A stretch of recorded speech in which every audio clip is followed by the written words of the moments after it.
Hey, this is Tim, Southwest Ohio Bees. It's been a few weeks since we've been out here to the apiary. I did do a little filming last week, and we had some audio issues. So we will cover what we talked about, or what we did out here last week. Today we're going to cover three things. We're going to do this a little bit different than we normally do. So we're going to cover three things today, and here's what we're going to do. First thing we're going to cover is hive number 1, the walkaway split. I'm going to talk about what we did last week with the walkaway split, what we did with that, and then we're going to talk about supering these hives here, what we're doing for honey this year. We're going to talk about that. Some of this might be a little controversial. It might go against what you've been told from other people and what you hear on Facebook from other people. So it may be a little controversial. The third thing we're going to talk about is if you're honey bound. This time of year, it's not uncommon for your brood boxes to get honey bound. And we're going to talk about that. Exactly what to do if your brood boxes get honey bound, if you got a lot of nectar in your brood boxes, what to do with that nectar, what to do with that those frames in your brood boxes. So those are the three things we're going to cover here as quickly as we can here today. But before we do that, see that subscribe button down below? If you have not hit that yet, that would really help me out. Now, I'm not monetized here. I do not have near enough subscribers to get there. I would love to reach that someday. I'm still a long way off from that. But please, if you haven't yet done that, you get my videos, you get notifications, upcoming drawings and so forth that we got coming here in the near future. Hit that subscribe button. And also the like button. That doesn't hurt either. So if you could do that, I'd appreciate that. So let's go ahead and talk about the number 1 here, what we did here with that walkaway split.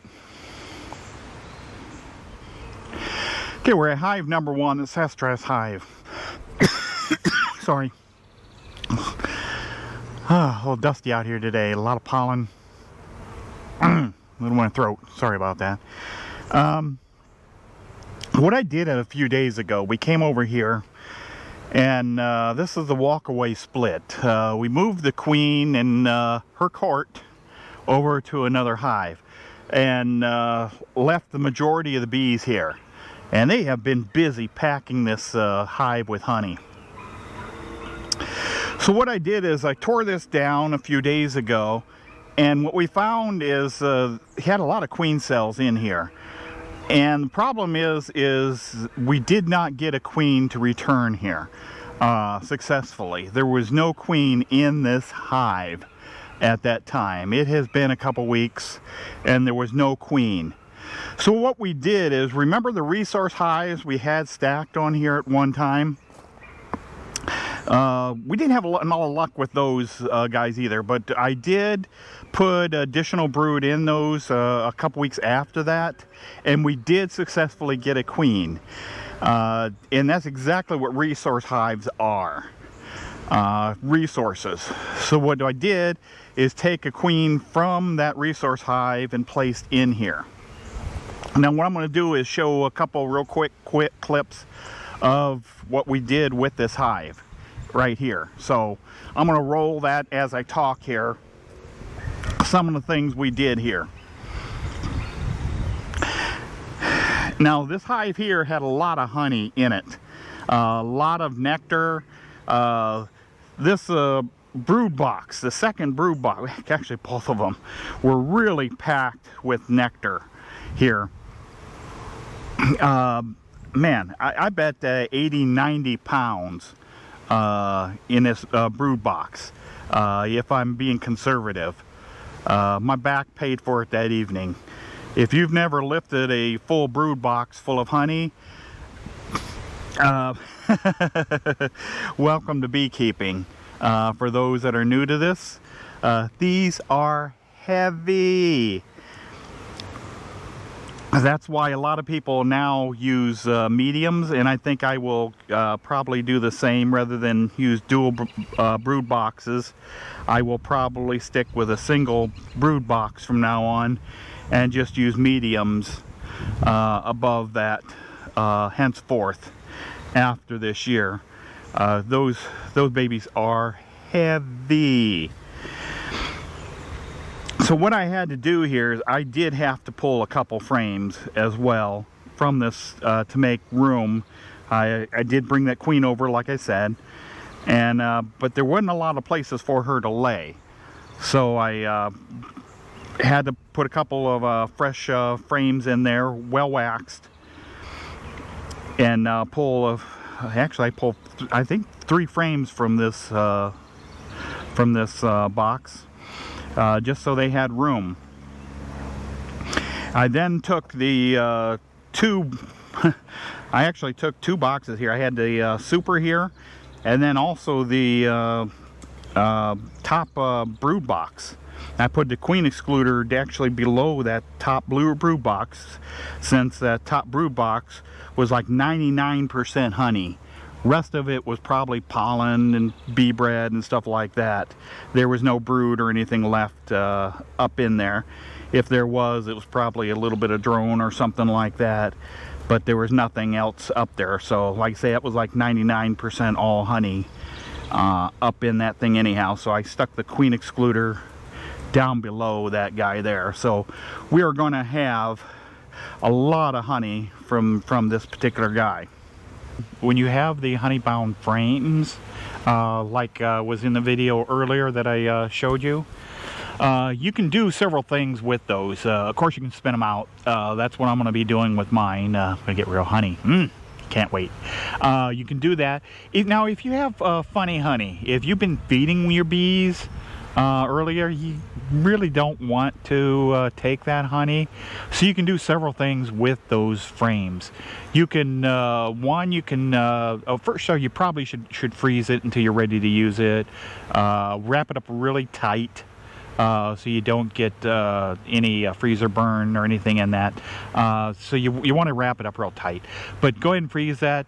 And here's what you can do with those. You can put that, you thaw it out then, and use it during the dearth. Put it back in the hives, use it during the dearth to feed it back to the bees, or use it next winter. Feed your bees less winter. The idea is to feed the bees less sugar. This is much better because a lot of it probably is nectar. A little of it may be funny honey, but a lot of it probably is nectar. It's much better for the bees than what you can feed sugar water. So either feed it to them during the dearth, or feed it to them next winter. Put it back in the hives. So if you don't want to take it and eat it, that's perfectly fine. Just save it and give it back to the bees. So again, if your brood boxes are full of nectar and you need to make room in these boxes for the bees to lay, the queen has to have places to lay. Put a freshly waxed, very waxed frame in there and pull that out, wrap it, put it in the freezer, use it, save it, whatever you need to do. Just make sure your brood boxes have room for the queen.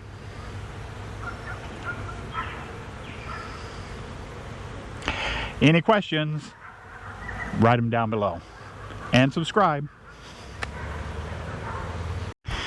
Okay. You can see what I've done to the queen excluder here on this guy is I've left a gap above the queen excluder for these honey, for the honey supers. Actually, the deep brood box, which is now a honey super, and the medium here, which is honey super. And you can see the bees, and they are fanning away here. It gives them an entrance here without going through the queen excluder, and they are fanning that honey. So it helps to dry out that honey, get it to the right consistency. They are working it. I will actually be adding another super to this this hive today.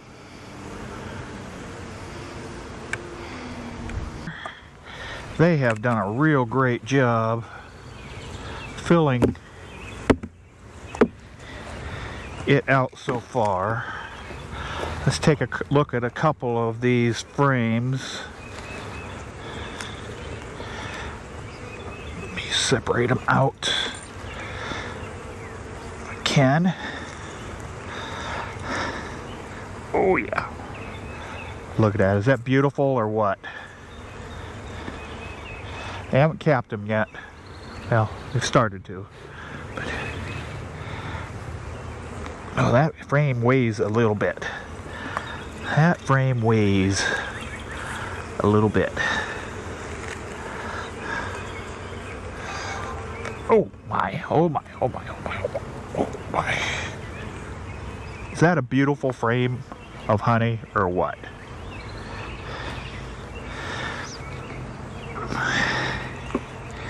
Okay. Let me get these spaced back properly.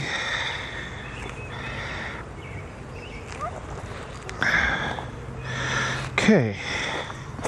And again, this is the premier frames that I'm using. Move out of the way, bees. What I will do, I've got 10 frames in here.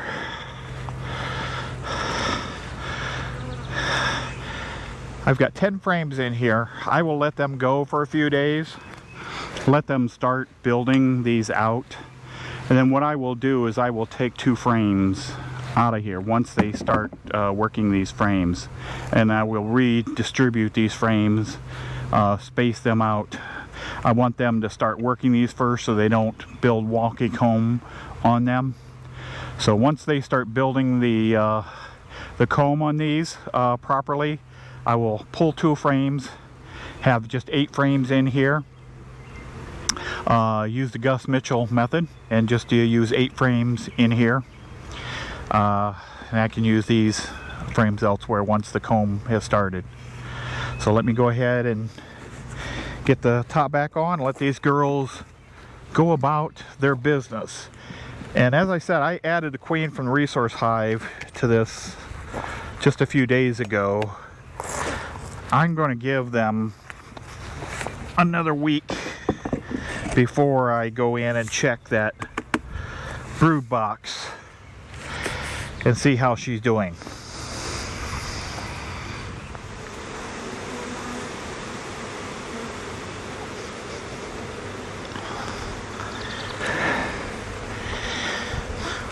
Okay, adding a honey super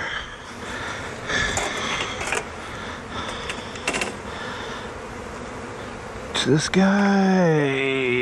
This goes the other way. Okay, this is about to get rather tall. Gotta make an entrance here for the bees so they can get into the honey super without going through the hive. I want them to be able to get in there. Okay, now put these back together.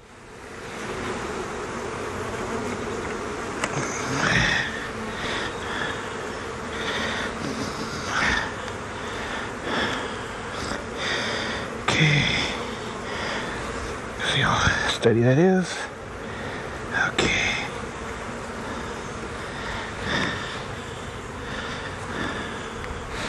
Okay, now top box.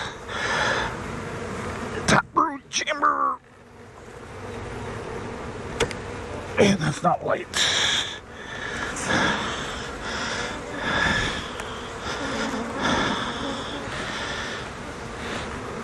Okay. Here we go.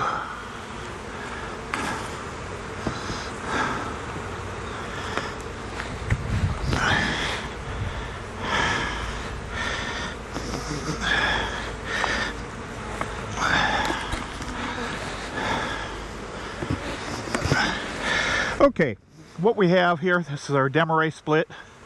Again, So we have one hive up top here. These two, this is the largest hive. These two brood chambers up hot, two deeps here. We have another hive in the bottom here.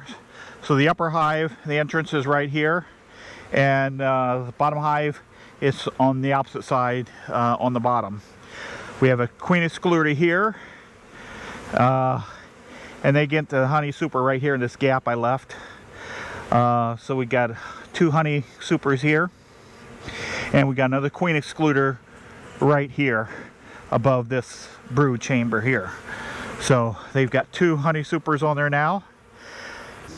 So let me strap this puppy down and we will move on. Around me. Okay, now the last topic. I said there are 3 topics today. Go ahead and hit the subscribe button before you hear this topic, just in case you don't like it. Hit the subscribe button. I'll wait. Okay, you've hit the subscribe button. Okay, now we can discuss it. Supering. If you're a first-year beekeeper, second-year beekeeper, third-year beekeeper, specifically first-year beekeeper, you are told not to take honey your first year. Is that correct? Let's see a show of hands if you've been told this. Go ahead, raise your hand. I'll wait. Come on. I see you. You, the one with the outdated iPhone, go ahead, raise your hand. Yeah, you, go ahead, raise your hand. Okay, now that we have everybody, we've all been told that. Not to take honey your first year. That's baloney. Mostly true, but not always true. The important thing is you need to get supers on these hives. These hives here are both packages this year. This one here is not yet ready for a super. This next week I'll probably put a super. Mostly I don't have foundation, so I need to get some more foundation. That's the only reason this one does not have a super. It needs one. This one here has had super on for the last week. Go ahead and put a super on your hive if it's ready for it. It doesn't hurt anything. If you don't want to take the honey, it doesn't hurt anything. Leave it for the bees. That's fine. Leave it for the dearth this summer. That's fine if you want to do that. Leave it for the bees for the winter if that's what you want. The important thing is get that super on that hive. Here is why I'm telling you to put that super on that hive. Next year when you want honey, you're going to want that comb. Because here's what happens is bees, when the flow hits, they find comb and they will start loading it up. We talked earlier about the deeps that were honey bound. They do that because they don't have comb. They don't have a place to put the honey. So if you have supers that already have comb in it, they will take that any day of the week over foundation. It's ready to go. It's ready to go. They can start packing in that honey right away. They can start loading it up. So get those supers on those hives if that brood box is ready. If it's 80% full, you know the drill on that. Get that super on there. Let them start building that comb. If you don't get the honey, if you don't want to take the honey, that is perfectly fine. The important thing is they have got to build that comb. If you want honey your second year, your third year, you need that drawn comb. That is gold to you. If you go into your second year and you have no drawn comb, guess what? You're not going to get near as much honey as everybody else. I guarantee you will not get near as much honey. So listen to me, guys. This is Southwest Ohio Bees. Get that drawn comb. Now you can hit the like button. Hit that subscribe button. This is Tim, Southwest Ohio Bees. You have a fantastic day.